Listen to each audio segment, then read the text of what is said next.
एक राधेश्याम नामक युवक था। स्वभाव का बड़ा ही शांत एवं सुविचारों वाला व्यक्ति था। उसका छोटा सा परिवार था जिसमें उसके माता पिता, पत्नी एवं 2 बच्चे थे। सभी से वो बेहद प्यार करता था। इसके अलावा वो कृष्ण भक्त था और सभी पर दया भाव रखता था। जरूरतमंद की सेवा करता था, किसी को दुख नहीं देता था। उसके इन्हीं गुणों के कारण श्री कृष्ण उससे बहुत प्रसन्न थे और सदैव उसके साथ रहते थे। और राधेश्याम अपने कृष्ण को देख भी सकता था और बातें भी करता था। इसके बावजूद उसने कभी ईश्वर से कुछ नहीं मांगा। वो बहुत खुश रहता था क्योंकि ईश्वर हमेशा उसके साथ रहते थे, उसे मार्गदर्शन देते थे। राधेश्याम भी कृष्ण को अपने मित्र की तरह ही पुकारता था और उनसे अपने विचारों को बांटता था। एक दिन राधेश्याम के पिता की तबीयत अचानक खराब हो गई। उन्हें अस्पताल में भर्ती किया गया। उसने सभी डॉक्टर से हाथ जोड़े अपने पिता को बचाने की मिन्नतें की, लेकिन सभी ने उससे कहा कि वो ज्यादा उम्मीद नहीं दे सकते और सभी ने उसे भगवान पर भरोसा रखने को कहा।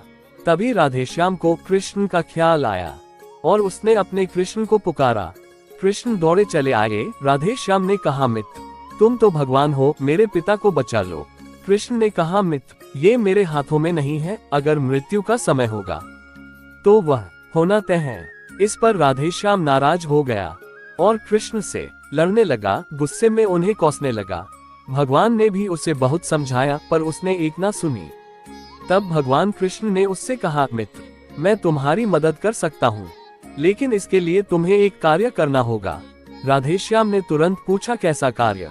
कृष्ण ने कहा, तुम्हें किसी एक घर से मुट्ठी भर ज्वार लानी होगी और ध्यान रखना होगा कि उस परिवार में कभी किसी की मृत्यु न हुई हो।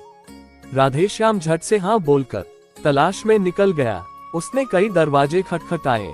हर घर में ज्वार तो होती, लेकिन ऐसा कोई नहीं होता जिनके परिवार में किसी की मृत्यु ना हुई हो। किसी का पिता, किसी का दादा, किसी का भाई, माँ, काकी या बहन 2 दिन तक भटकने के बाद भी राधेश्याम को ऐसा एक भी घर नहीं मिला। तब उसे इस बात का एहसास हुआ कि मृत्यु एक अटल सत्य है। इसका सामना सभी को करना होता है, इससे कोई नहीं भाग सकता।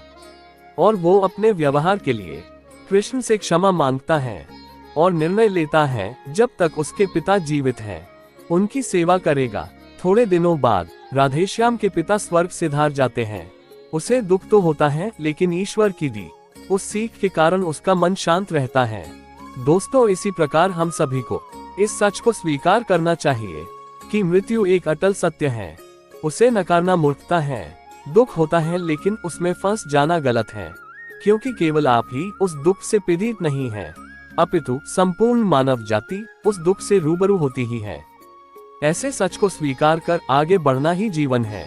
कई बार हम अपने किसी खास के चले जाने से इतने बेबस हो जाते हैं कि सामने खड़ा जीवन और उससे जुड़े लोग हमें दिखाई ही नहीं पड़ते। ऐसे अंधकार से निकलना मुश्किल हो जाता है। जो मनुष्य मृत्यु के सत्य को स्वीकार कर लेता है, उसका जीवन भार विहीन हो जाता है और उसे कभी कोई कष्ट नहीं हो सकता। वो जीवन में आगे बढ़ता चला जाता है।